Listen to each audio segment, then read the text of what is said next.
Hello friends, আজকে চলে এসেছি পুরানো দিনের একটা দারুণ রেসিপি নিয়ে।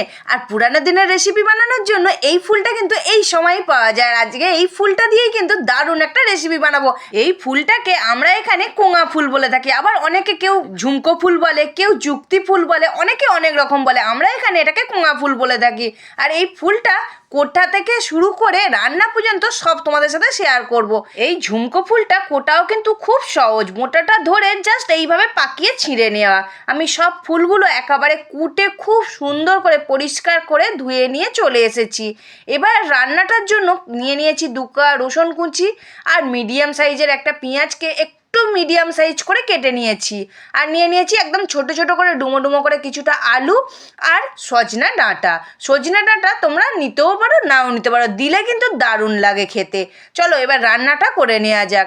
এখানে আমি কড়াই বসিয়ে দিয়েছি, দিয়ে দিলাম পরিমাণ মতো সর্ষের তেল আর কোঙা ফুলগুলোও দিয়ে দিলাম, দিয়ে ওপর দিয়ে নুন আর হলুদ গুঁড়ো দিয়ে খুব সুন্দর করে মচমচে করে একদম ভেজে নেব। কোঙা ফুলগুলো আমার খুব সুন্দর করে একদম মচমচে করে ভাজা হয়ে গেছে।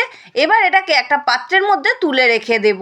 আবার ওই কড়াইটা বসিয়ে দিলাম, দিয়ে দিলাম পরিমাণ মতো সর্ষের তেল আর ফোড়নে দিলাম 5 ফোড়ন। 5 ফোড়নটা একটু ভাজা হতে আমি কেটে রাখা আলুগুলো দিয়ে দিলাম, দিয়ে অল্প একটু হলুদ গুঁড়ো দিয়ে খুব সুন্দর করে আলুটাকে ভেজে নেব।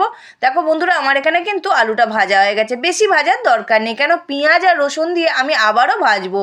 দেখতে পেয়েছো আমি পেঁয়াজটা দিয়ে একটু ভেজে নিলাম, তারপর 2 কোয়া রসুন কুচি দিয়ে খুব সুন্দর করে ভেজে নেবো। যখন পেঁয়াজ রসুনের সুন্দর করে ভাজার গন্ধ ছাড়বে সেই মুহূর্তে আমি অল্প একটুখানি জল দিয়ে দিলাম, জানবো আমার ভাজাটা হয়ে গেছে। তারপর পরিমাণ মতো নুন, হলুদ গুঁড়ো, লঙ্কা গুঁড়ো দিয়ে খুব সুন্দর করে কষিয়ে নেব মশলাটাকে। তারপর সজনে ডাঁটাটা দিয়ে দিলাম, দিয়ে আবারও বেশ কিছুক্ষণ কষিয়ে নিলাম, নিয়ে পরিমাণ মতো জল দিয়ে দিলাম।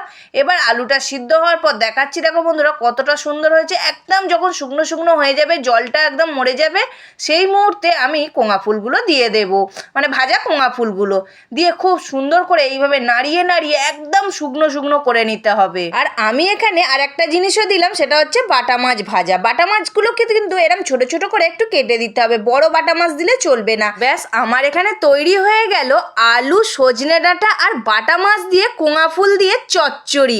বন্ধুরা গরম গরম ভাতের সাথে অপূর্ব লাগে, আমার তো খেতে খুবই ভালো লাগে। আর বন্ধুরা কার কার এরকম কোঙা ফুলের চচ্চড়ি দিয়ে ভাত খেতে ভালো লাগে অবশ্যই একটা কমেন্ট করে জানাবে। আর আজকের রেসিপিটা আমার কেমন লাগলো সেটাও কিন্তু কমেন্ট করতে ভুলবে না। বন্ধুরা আজকের ভিডিওটা যদি ভালো লেগে থাকে সাবস্ক্রাইব করবে স্বাদের খোঁজে উইথ বান্টির চ্যানেলটিকে।